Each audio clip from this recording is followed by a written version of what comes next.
কথায় আছে ধর্মের কল বাতাসে নড়ে। পৃথিবীতে অন্যায়ের আধিপত্য যতই মাথাচাড়া দিক না কেন, অপরাধ করে পার পাওয়া যায় না।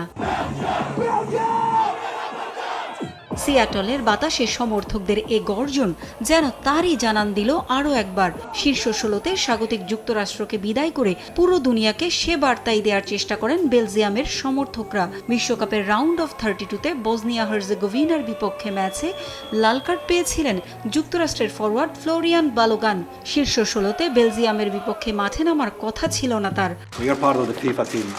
বিশ্বকাপের আগে থেকেই একের পর এক সমালোচনার মুখে থাকা মার্কিন প্রেসিডেন্ট ডোনাল্ড ট্রাম্পের অদ্ভুত ক্ষমতা বলে বদলে যায় পাশার দান। তার এক টেলিফোনে কাবু ফিফা সভাপতি জিয়ান্নি ইনফ্যান্তিনো বদলে দেন আইন। ট্রাম্পের ফোনে প্রত্যাহার করে নেওয়া হয় বালোগানের লাল কার্ড। সবার জন্য ভালো চপস্টিক ইনস্ট্যান্ট নুডলস। এমন ঘটনায় ক্ষোভে ফেটে পড়ে বেলজিয়ামের ফুটবলার, কোচ ও সমর্থকরা। ফিফা সভাপতিকে রীতিমতো ধুয়ে দেন তারা। তবে ওপরে একজন আছেন, তিনি সব দেখেন। তাই তো অন্যায়ের যোগ্য জবাব মাঠেই পায় যুক্তরাষ্ট্র। সিয়াটলে বেলজিয়ামের দাপটে ভরাডুবি হয় স্বাগতিকদের। ৪-১ গোলের জয় কোয়ার্টার ফাইনাল নিশ্চিত করে ফেলে রেড ডেভিল। অন্যায়ভাবে বালোগানকে মাঠে নামিয়েও বিদায় নেয় স্বাগতিকরা।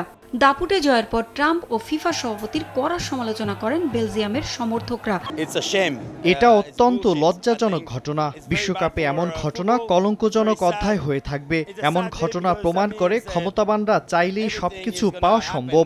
আপনি লাল কার্ড পাবেন, আবার আপনি ক্ষমতাবান হলে তা তুলে নেওয়া হবে। ফুটবলে সবসময় নিরপেক্ষ থাকার স্লোগান দেয়া ফিফা সভাপতির এমন আচরণ কোনোভাবেই মেনে নেওয়া যায় না। এমন আচরণ করলে কিভাবে মাঠে নিরপেক্ষ ফুটবল ম্যাচ হবে? অপরাধী সে যেই হোক না কেন, পার পাওয়া সম্ভব নয়। এ ঘটনা সেটাই প্রমাণ করেছে। পৃথিবীতে এখনো ন্যায় বিচার রয়েছে, তা যুক্তরাষ্ট্রের হারের মধ্য দিয়ে আমরা দেখলাম। তবে ভবিষ্যতে এমন ঘটনার পুনরাবৃত্তি হলে ফুটবল তার সৌন্দর্য হারাবে। তাই ফিফার উচিত এ ধরনের নেক্কারজনক ঘটনাকে আর প্রশ্রয় না দেয়া। অন্যায়ের কাছে মাথা নত না করে বরং মাঠের লড়াইয়ের এ জয় কোয়ার্টার ফাইনালেও বেলজিয়ামকে ভালো করতে অনুপ্রাণিত করবে বলে বিশ্বাস সমর্থকদের।